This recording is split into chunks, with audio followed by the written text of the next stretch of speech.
नमस्कार। मेरा नाम अपराजिता चंदेल है। मैं जिला बिलासपुर की रहने वाली हूँ और इस वर्ष हिमाचल प्रदेश प्रशासनिक सेवाओं में मुझे प्रथम स्थान प्राप्त हुआ है। इस अवसर पे मैं जो अभ्यर्थी हिमाचल प्रदेश की सेवाओं के लिए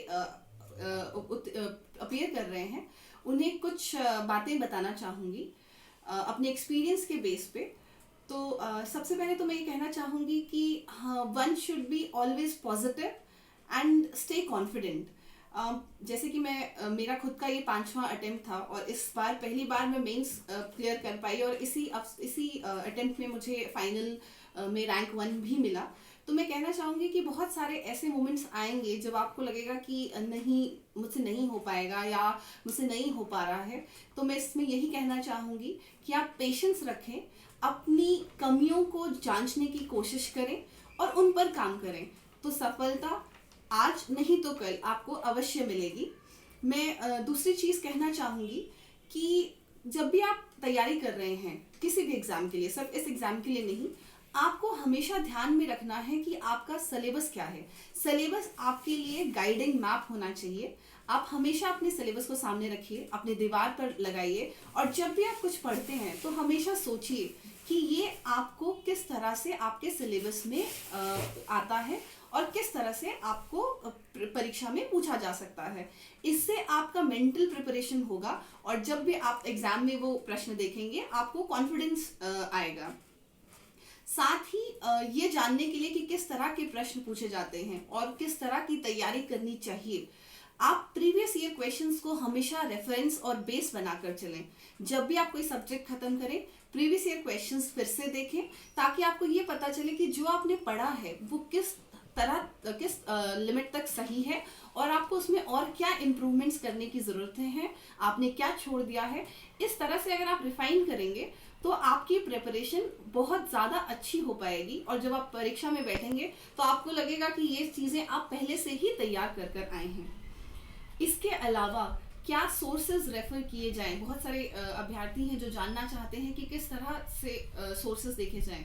तो मैं कहूँगी कि आप अपने सोर्सेज को लिमिटेड रखिए, स्मार्ट स्टडी कीजिए। अब स्मार्ट स्टडी का ये मतलब है कि ऑथेंटिक सोर्सेज देखिए, जैसे कि हिमाचल प्रदेश का बजट, इकोनॉमिक सर्वे, हमारी गवर्नमेंट की वेबसाइट्स की क्या लेटेस्ट गवर्नमेंट लेकर आ रही है और उन सबको रिलेट करें सिलेबस से। Again go back to the syllabus, previous year question papers और सबको लिंक करके पढ़ें, उससे भी आपको फायदा मिलेगा।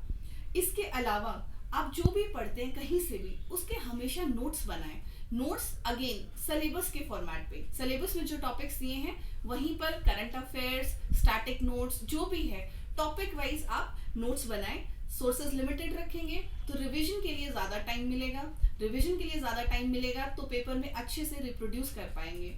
तो read less and right more, writing practice ज़रूर कीजिए क्योंकि अल्टीमेटली पेपर में आपको लिखना है और जो आप लिखेंगे एग्जामिनर आपको उसी से जज करेगा।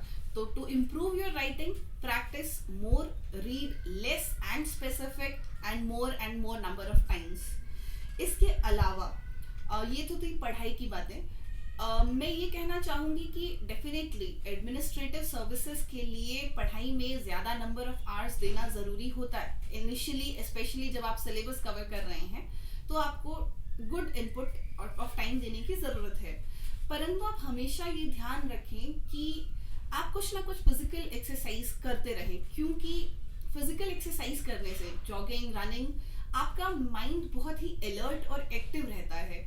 और जैसे कि साइंटिफिकली प्रूव्ड है कि जॉगिंग हैप्पीनेस हार्मोन्स रिलीज करता है, तो उससे आप हमेशा खुश भी रहेंगे, आपकी प्रोडक्टिविटी बढ़ेगी और डेफिनेटली क्योंकि इंटरव्यू के टाइम पे वैसे भी आपको हॉबी लिखनी ही पड़ेगी, तो you should pursue a hobby, क्योंकि हॉबी परसू करने से हमारा जो पढ़ाई में ध्यान है वो बहुत अच्छे से बना रहता है। इन सब के बाद मैं आपसे ये कहूँगी कि जैसे मैं भी जॉब कर रही थी और जॉब के साथ पढ़ाई कर रही थी और आप में से काफ़ी लोग जॉब के साथ पढ़ाई कर रहे होंगे या किसी कारणवश बहुत ज़्यादा समय आपको नहीं मिल पा रहा होगा, तो मैं कहूँगी कि इसके लिए मूल मंत्र है कि आप डिसिप्लिन रहें और अपना टाइम टेबल बनाएं। आपका टाइम टेबल डिवाइडेड होना चाहिए कि इतने मंथ्स में, इतने वीक्स में और इतने डेज में और इतने आवर्स में आपको क्या खत्म करना है, किस तरह से अपने सिलेबस को एग्जाम से पहले एटलीस्ट 2 बार कवर करना है, और इतने कंसाइज्ड नोट्स बनाएं कि एग्जाम वाले दिन आप अपने नोट्स 2 घंटे में, इवन एग्जाम से 1 घंटे पहले आप 1 घंटे में अगर अपने नोट्स पलट लें तो आपका सिलेबस कंप्लीट हो जाए। तो मैं नेटशल यही कहना चाहूँगी कि आप अपने सिलेबस को कंसाइज करें, राइटिंग प्रैक्टिस करें, टाइम दें, लेकिन एक प्रोडक्टिव टाइम दें। मतलब सिर्फ किताबें पढ़ खोल कर ना बैठे, जो भी आप पढ़ रहे हैं फुली अलर्ट माइंड से पढ़ें। और अगर आप ये सब प्रैक्टिस करेंगे तो आई बिलीव आपको मुझसे भी जल्दी सक्सेस मिल पाएगी। And even if someone are not lucky like me, तो सूनर और later definitely you will have success. All the best to all the aspirants. Thank you so much.